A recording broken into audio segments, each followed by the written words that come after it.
For the past 3 years, the team at Ubisoft Quebec has embarked on their own epic voyage, creating the world of Assassin's Creed Odyssey.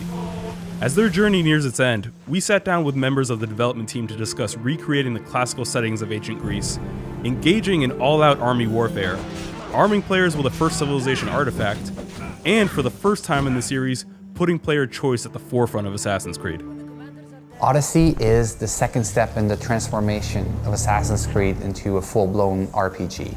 So the big themes of Assassin's Creed Odyssey are the big themes of Assassin's Creed, the franchise. Freedom versus order, that first civilization, that mystery of where we came from. Since we're the oldest Assassin's Creed has ever been in time period, we're able to really explore those, and I think it'll be a super exciting experience for players.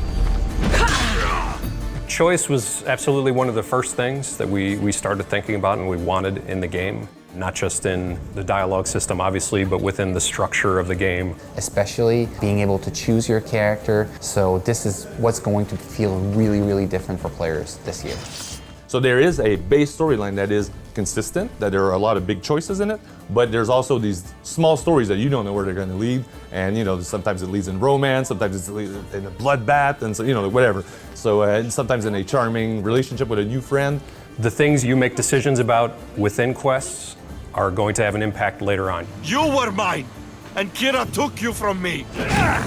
Greece is about conversations. We wanted to leverage that as a way to interact with history. So if I'm interacting with a historical character, I want to be able to ask questions. I want to be able to know who he is. What brings you to Thelos? We cannot have a conversation with Socrates and make players feel that they are really reliving history without choice.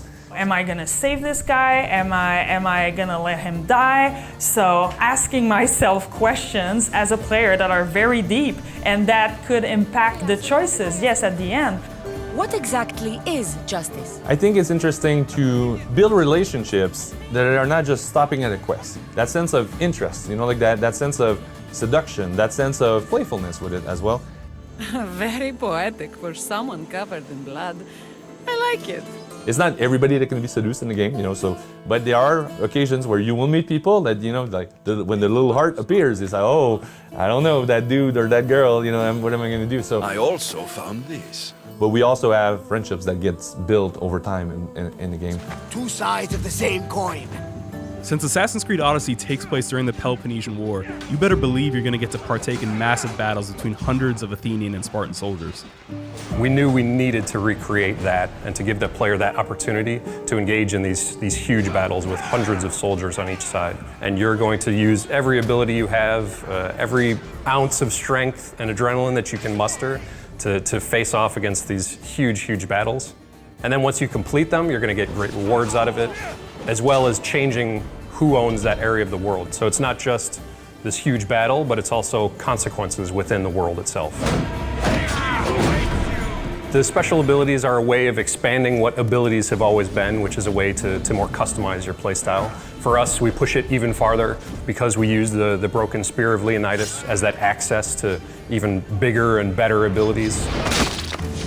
So the Spear of Leonidas is Leonidas' spear, obviously, but it's also a first civilization artifact. In the past, you've maybe had the Apple of Eden for a little bit.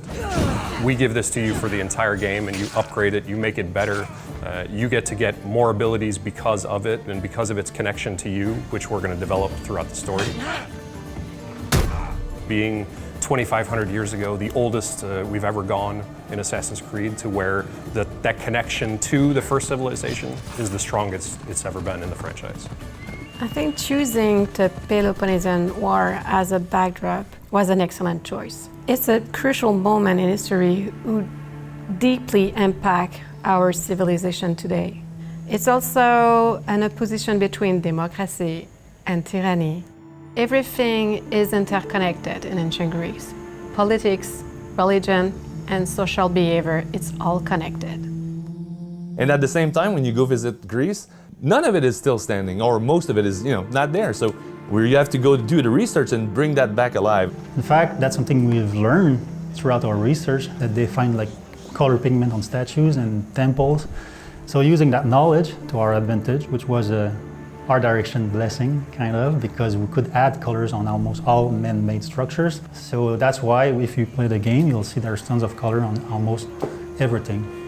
We have an expert in the studio with the substance designer, which did an amazing job reproducing all those marbles, gold and trims, mosaic on the floor, fresco on the walls. That truly gives something, I think, I don't know, unexpected about what Antiquity could have looked like that you don't even see in movies because I don't have the time to do it.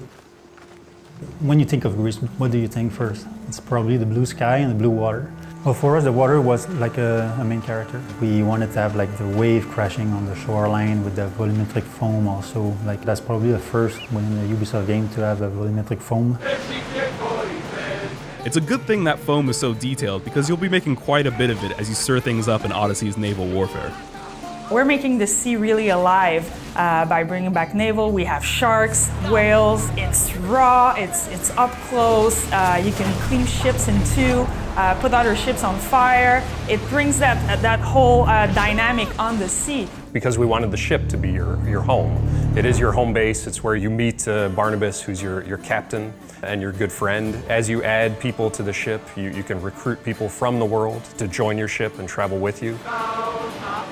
I met this character, I helped him, I recruited him. Oh, he's there. Who has that? If you took a snapshot of your boat and showed your crew, I won't have the same crew as you. Nobody here will have the same crew.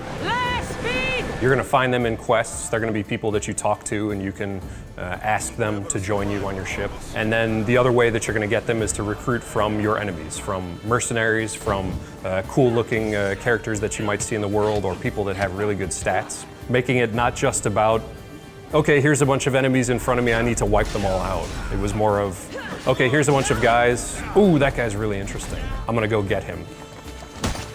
And one of the things that I like the most about what we've done is that we really take a step back and put it in the hands of the player. Well, for me, this team that I have now at Ubisoft Quebec, and we've been growing this team since 2005 to be, and this is our ultimate goal, was to build a game like Odyssey. The word Odyssey for our game really comes out as the thing, like you'll be going on an epic journey, and that's what we wanted. You from a mercenary to a Greek legend, the Greek hero, that's what Assassin's Creed Odyssey is all about. So.